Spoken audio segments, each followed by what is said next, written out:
This is truly a unique photo. Not only are the pyramids of Giza visible behind lines of soldiers, one of the soldiers is hunched in front of a kangaroo of all things. Kangaroos and other animals were smuggled all over the world during the First and Second World Wars by Australian troops who were proud to be serving Australia. This is how the kangaroo in this photograph made it all the way to Egypt. Some soldiers even smuggled koalas and possums. Many Egyptians were aghast at the sight of the marsupials in their country and deathly afraid of them, until they were informed that kangaroos were harmless unless provoked. If you have a fear of heights, you might not enjoy looking at this photograph. Acrobats Charlie Smith, Jewel Waddick and Jimmy Kerrigan performed a fearless routine on top of a ledge on the 86th floor of the Empire State Building on the 21st of August 1934.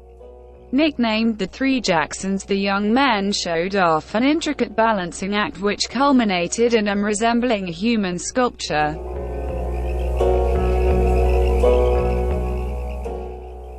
There are a great many photographs that have captured the horror and tragedy of war.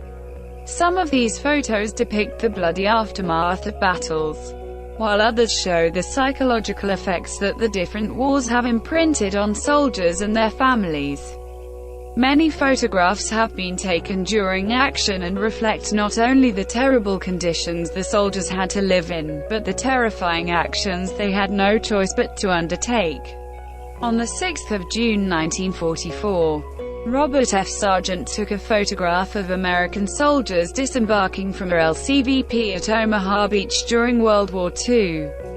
The photo was named "Taxis to Hell and Back, Into the Jaws of Death," and the original caption read, "American invaders spring from the ramp of a Coast Guard manned landing barge to wade those last perilous yards to the beach of Normandy. Enemy fire will cut some of them down. Their taxi will pull itself off the sands and dash back to Coast Guard manned transport for more passengers." This photograph garnered the reputation of being one of the most famous photos of D-Day. Almost 10,000 soldiers were killed during D-Day. They were buried in the Normandy American Cemetery, which is located on a cliff overlooking Omaha Beach. More than 1,500 soldiers' bodies were never recovered. Table Mountain in Cape Town, SA has filled visitors with awe and wonder for hundreds of years. In 1790, Lady Anne Barnard became the first Capetonian woman to scale the summit at a time when it could only be done on foot. In 1912, plans for a cableway up the mountain started to take shape. On the 4th of October 1929, the cableway was officially opened. Since then, over 20 million people have taken a cable car to the top, including Arnold Schwarzenegger and Oprah Winfrey, as well as Sir Edmund Hillary and George Low. The very first cable car that made the route up the mountain looked like a wooden box with windows, and looking at it today, it doesn't inspire much confidence in its ability to transport a group of people up the massive Table Mountain. However, during its long history, the cableway has maintained a 100% safety record, with no accidents occurring since its inception. A cute baby hippopotamus was captured on an island in the White Nile and donated to England in return for deerhounds and greyhounds in 1850. Obeish, named after the island he was found on, arrived in London to the cheers of many excited spectators. His new home, the Zoological Gardens, saw the number of visitors double overnight. Obeish looked like he was smiling whenever he took a nap, and he was one of the first star animals and the first hippo to arrive in Victorian Britain. Obeish escaped the zoo at one point, and legend has it that a zookeeper was roped in as bait to help lure the hippo back into his enclosure. A second hippo was sent to the zoo in 1854. Named Attila, Obeish and Attila produced offspring 16 years later, but tragedy struck when their first two calves died soon after birth. A third calf named Guy Fawkes was born in 1872 and survived.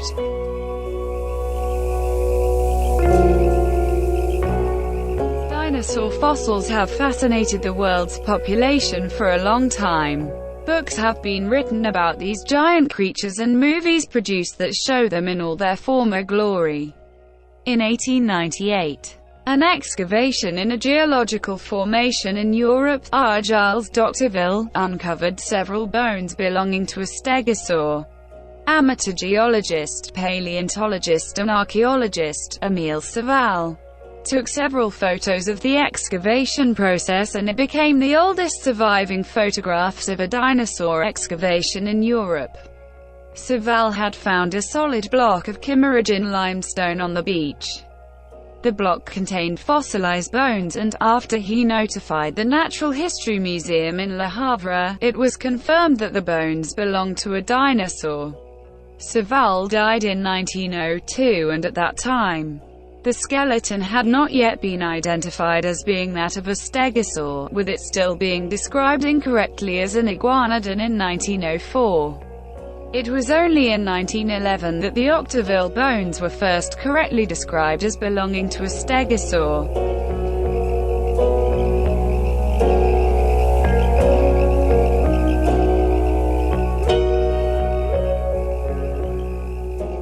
Vincent van Gogh is as famous for his beautiful paintings as he is for cutting off his own ear.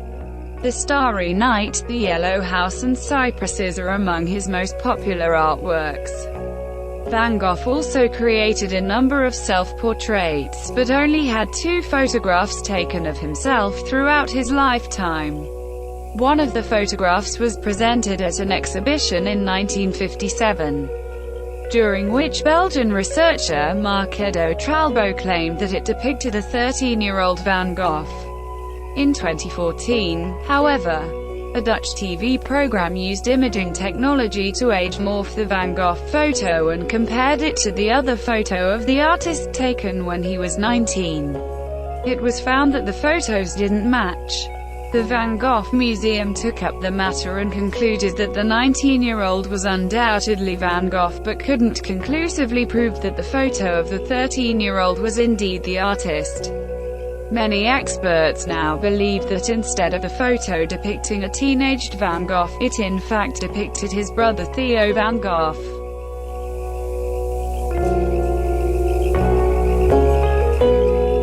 The Yellowstone National Park is home to Yellowstone Lake, the largest body of water in the park. Prehistoric times saw Native Americans populate the woods and valleys surrounding the lake, with the first European traveler to find the lake, John Coulter, doing so during the 19th century.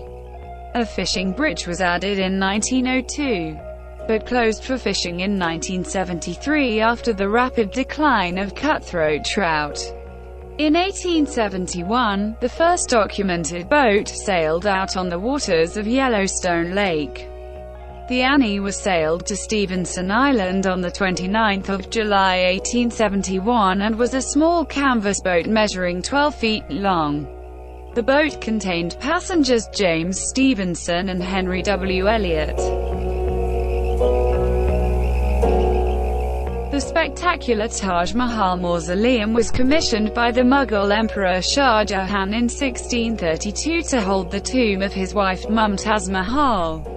After Jahan died, his remains too were interred in a tomb inside the mausoleum. This tale took a turn for the gruesome when a myth started making the rounds that said Shah Jahan severed the hands and gouged out the eyes of all the craftsmen and artisans who worked on the Taj Mahal to ensure they couldn't replicate its beauty anywhere else in the world.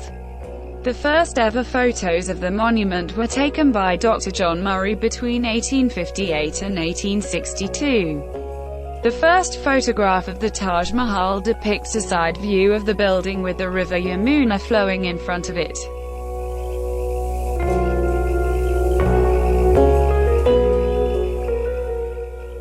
The Great Sphinx of Giza was constructed over 4,500 years prior, in a real sense a large number of years before photography was concocted in 1826.